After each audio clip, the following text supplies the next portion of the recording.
दोस्तों अस्सलामु अलैकुम वरहमतुल्लाहि वबरकातुहू। जैसा कि आप हज़रात को मालूम है, हम सब की अम्मा हज़रत आयशा रज़ियल्लाहु ताला अन्हा के मुताल्लिक़ आए दिन कोई न कोई बदबख्त, बद इंसान, बद किरदार और गंदी सोच के लोग एतराज़ात करते रहते हैं।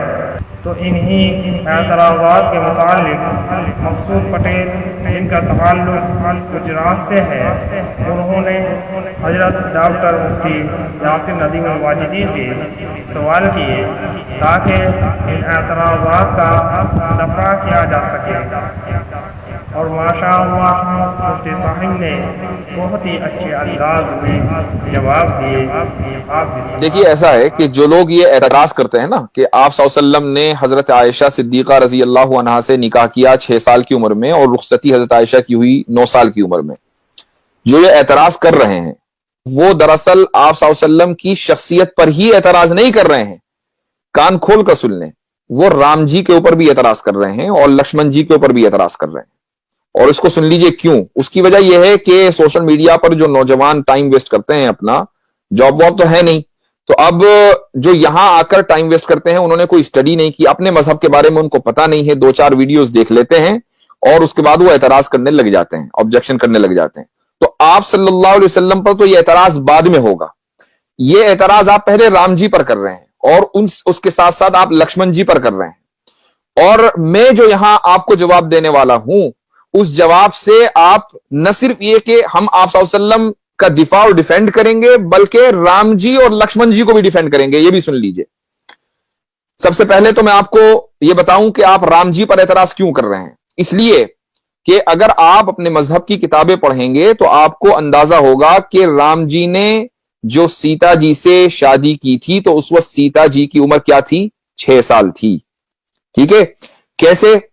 सीता जी को जब अगवा किया रावण ने, तो रावण से सीता जी ने कहा कि इस वक्त मैं 18 साल की हूं और 12 साल हो गए मुझे अपने हस्बैंड के साथ रहते हुए। आप जब जरा ये कैलकुलेट करेंगे तो आपको पता चलेगा कि सीता जी ने जिस वक्त शादी की थी, तो सीता जी की उम्र क्या थी? 6 साल राम जी से। ठीक है।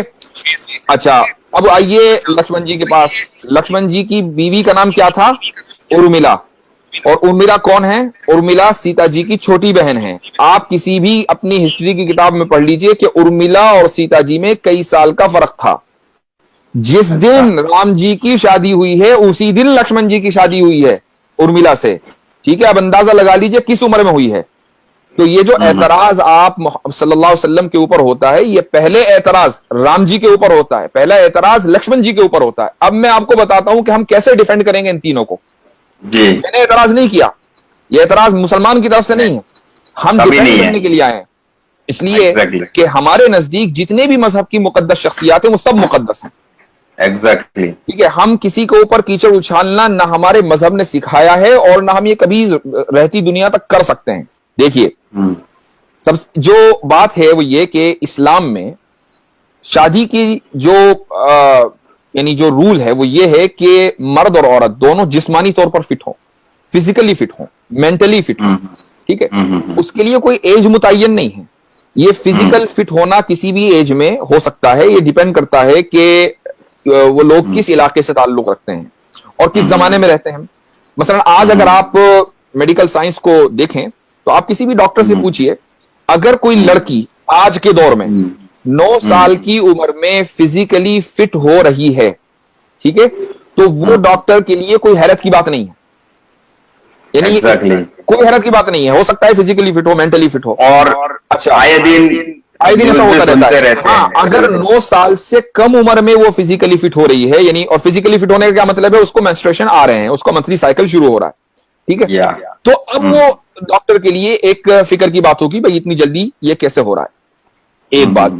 आप अब आइए साइंस में, जो मुमालिक और जो इलाके इक्वेटर से करीब हैं, वहां पर जो लड़कियां हैं वो जल्दी फिजिकली फिट होती हैं, उनको जल्दी मेंस्ट्रुएशन आता है।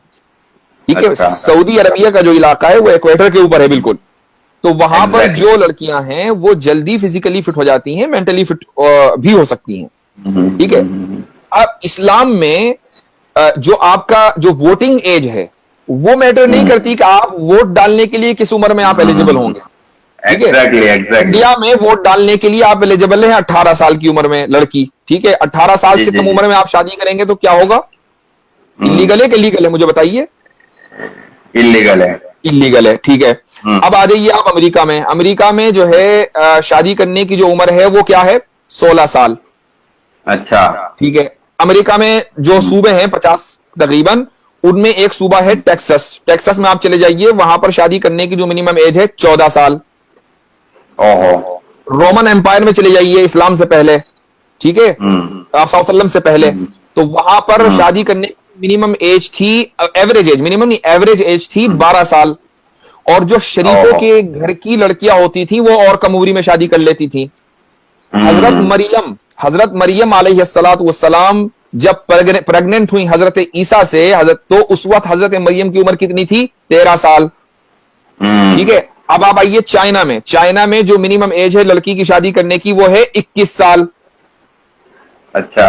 अब एक लड़की इंडिया की है, उसने 18 साल की उम्र में शादी की, जाके चाइना में सेटल हो गई, तो चाइना के एतबार से तो वो फिजिकली एबल ही नहीं है शादी करने की। तो इसका मतलब यह हुआ कि हर मुल्क का अपना अपना अलग कानून है। इस्लाम का कानून यह है कि लड़की फिजिकली और मेंटली एबल होनी चाहिए। हजरत आयशा रज़ियल्लाहु अन्हा 9 साल की उम्र में फिजिकली और मेंटली एबल हो गई थी, जिस तरीके से सीता जी 6 साल की उम्र में हो गई थी। ठीक है। अब जब आप सल्लल्लाहु अलैहि वसल्लम की, अच्छा एक चीज और, कुछ लोग ये कहते हैं नबी करीम सल्लल्लाहु अलैहि वसल्लम की शान में गुस्ताखी करते हुए कि अलियाज़ बिल्लाह आप पेडोफाइल थे। पेडोफाइल एक टर्म है, इसका मतलब ये होता है कि वो लोग जो सेक्सुअली माइनर्स से अट्रैक्ट हों। ठीक है। मैं ये पूछता हूं कि अगर खुदा ना खास्ता अलियाज़ बिल्लाह 100 मरतबा, अगर इस इल्जाम में जर्रा बराबर भी कहीं हकीकत होती, तो आप सल्लल्लाहु अलैहि वसल्लम 6 साल की उम्र में हजरत आयशा से निकाह करने के बाद 3 साल इंतजार क्यों करते भाई? 3 साल इंतजार किस लिए किया? इसलिए किया ना कि फिजिकली और मेंटली जो है वो मैच्योर हो जाए। एग्जैक्टली। के बाद रुखसती हुई। अच्छा, अब यहां सवाल ये होता है कि भाई चलो 9 ही साल क्यों, 2-4 साल और इंतजार कर लेते अगर 3 साल किया था। उसकी भी एक हिकमत है। उसकी वजह यह है कि नबी करीम सल्लल्लाहु अलैहि वसल्लम के घर में एक ऐसी फैमिली मेंबर का होना जरूरी था कि जो बाहर के असरात से महफूज रहे, ताकि आप सल्लल्लाहु अलैहि वसल्लम की जो पूरी फैमिली लाइफ है वो उसको जू का तू रिकॉर्ड कर ले।